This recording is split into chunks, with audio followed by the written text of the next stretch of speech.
The silence here isn't an absence of sound, it's a weight, a physical presence that watches you breathe, sitting in the darkest corners of the room. They told me the isolation at Station 9 would be absolute. They didn't tell me that absolute isolation has a heartbeat.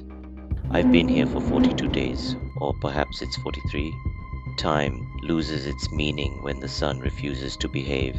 It's a pale, sickly coin that slides across the horizon, never quite committing to rising or setting. Outside, the Obsidian Valley stretches out in jagged glass-like ripples, reflecting a sky that's always the color of a bruise.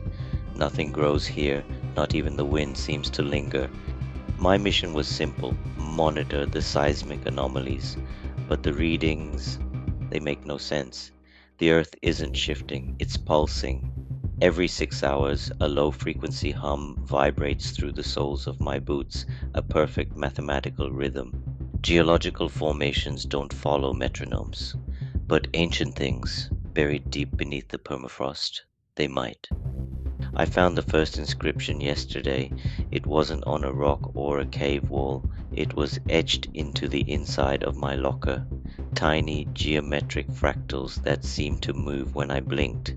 I didn't put them there, and I'm the only one with a key. There is a specific kind of psychological torment that comes from doubting your own senses. I woke up at exactly 3:14 a.m. to the sound of someone wet shuffling down the hallway. Slap, drag, slap, drag. I held my breath, my heart hammering against my ribs like a trapped bird. I reached for the radio, desperate for any contact, but all that came out was static. A dense, viscous white noise that sounded like thousands of tiny voices whispering in a language made of clicking teeth. I checked the monitors. The thermal cameras showed nothing but the freezing void outside, but when I looked at the glass of the window, I saw a reflection that wasn't mine. It was a man standing behind me, tall, impossibly thin, his skin the color of a drowned moon. My blood ran cold. But when I whirled around, the room was empty. The ancient texts, the ones they found buried deep beneath the ice in the same stratum as the seismic anomalies, they talk about the Unbound, gods of the marrow and the stone who were stitched into the fabric of this valley before the stars were right. They aren't dead, they are just waiting for a vessel. I'm beginning to think the station wasn't built to study the valley. I think the station was built as a lure, a gilded cage for a single soul to sit and ferment until the frequency is just right. My hands are shaking as I type this. I looked at the inscription in the locker again. It's grown. It's spreading across the metal like a silver mold, humming a note so low I can feel it in my molars. I tried to leave. I had to. I put on my thermal gear, grabbed the emergency beacon, and walked toward the extraction point. I walked for 3 hours. The compass spun in lazy, drunken circles, mocking my efforts. I kept the station in my rear view, a beacon of whatever it is. But no matter how far I trekked, the distance never changed. It was always there, impossibly close, impossibly far. The valley is folding. I watched a mountain range to the west simply slide behind a curtain of air like a stage prop being removed. The geometry here is broken.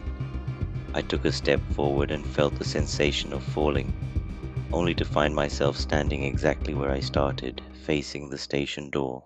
It won't let me go. The hum is louder now. It's not in the ground anymore, it's in my head. A rhythmic thumping pressure behind my eyes, beating in time with that cursed seismic pulse. I went to the mirror to check for a fever, and I saw the fractals. They aren't on the locker anymore. They're under the skin of my neck, dark, branching veins in the shape of those ancient curses. I started screaming then. I screamed until my throat felt like it was lined with broken glass. But the silence just swallowed it. The station absorbed the sound. The walls are thicker today. The hallways are longer. The doors lead to rooms that didn't exist yesterday. I found a staircase that goes down for miles into a dark that smells like old copper and stagnant water. Something is down there. It's calling my name, not with a voice, but with a vibration that makes my bones ache. It wants me. I understand now. The trap isn't the station. It isn't the valley. The trap is the realization. You see, The ancient ones don't need a door to enter our world. They just need a mind that has been sufficiently broken by isolation to let the walls of reality crumble. I am the bridge. My fear was the mortar, my sanity was the sacrifice. I'm sitting in the dark now. I turned off the generators. The cold is a mercy. It numbs the sensation of the things moving under my skin. I can hear them now, the architects of this place. They are standing just outside the circle of my flashlight. They aren't monsters. They are shadows of what we will become when the cycle completes. If you are hearing this, if this recording somehow finds its way out of the Obsidian Valley, do not come looking for me. There is no me left to save. There is only the hum. There is only the silence. I can feel the station shifting again. The walls are closing in, literal inches from my face. I'm not afraid anymore. That's the most terrifying part. I'm not afraid. I'm hungry. The door is opening. I didn't touch the handle. Whatever you do, don't stop listening. If you stop listening, the silence begins. And once the silence begins, you belong to the valley. Goodbye, or perhaps see you soon.